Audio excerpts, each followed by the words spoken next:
He said, a corrupt society cannot develop a nation. Wow. You think I put it there? It's in the prayer. A corrupt society cannot develop a nation. Look at verse 7 of his prayer. We had lived extremely wicked and corrupt lives.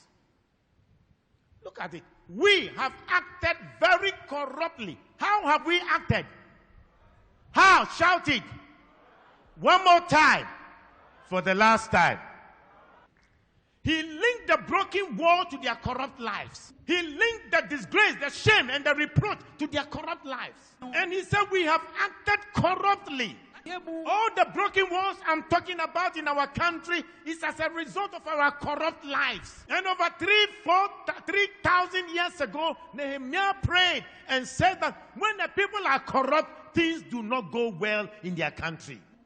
A corrupt people cannot trust a society. In one of the articles, Dr. Tia made a statement and he said, Ghanaians don't hate corruption. And then I asked him, what do you mean by that? He said, Ghanaians don't hate corruption. I said, listen to what he said. According to Dr. Tia, he said, Ghanaians don't hate corruption. They hate the idea that someone other than them might benefit from the corruption. He said, Ghanaians don't hate corruption, but what they hate is that they are not benefiting, and it is another person benefiting. That's why they will cry. He said, Ghanaians don't hate corruption. They hate the idea that the beneficiary of the corruption is not in their camp. And now, when Ghanaians benefit from what is clearly corrupt practices, they call it blessing or grace or divine favor.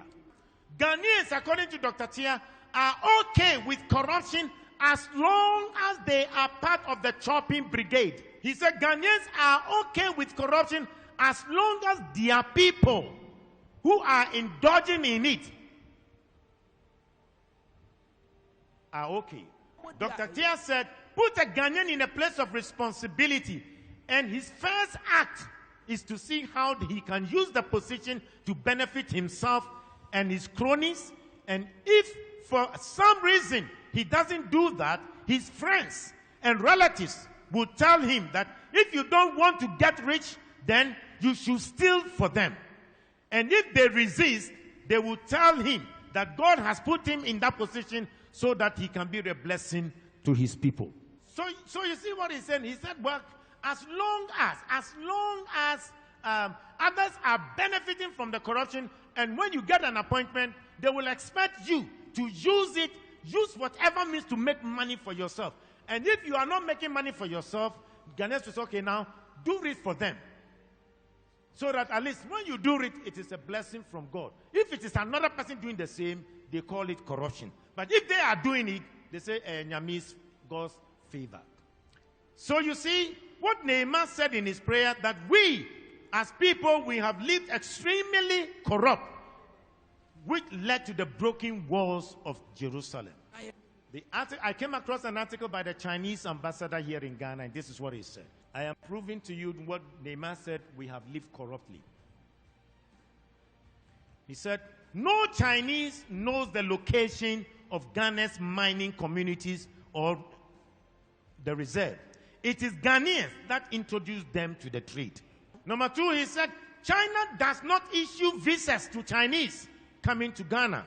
It is Ghana that issues them visas. Three, he said, why are Chinese not doing illegal mining in South Africa, where there is also lots of gold? He said, because their locals would not support them with such illegalities. Number four, he said, the Chinese government would not tolerate any of its nationals involved in illegalities in another country. Sadly, the ambassador concluded, Ghana must be blamed for the rise of illegal mining in Ghana and the bad nature of our water bodies. What he literally was saying, he was poking his finger into our eyes. We issued them the visas. They come to Kotoka International Port, they don't know where our mining forests are. It is your own people who takes them to the place. It's your own people who help them to do what they are doing. Said they can't do that in China. No. In South Africa, they cannot do it because the people will not support them to do it. So if they are doing it in our own country, then don't blame anybody, blame yourself. If our water bodies has been damaged, it is because we have allowed it. Nehemiah said, we have corrupted our ways. We must accept that corruption cannot develop a nation. That is what Nehemiah said.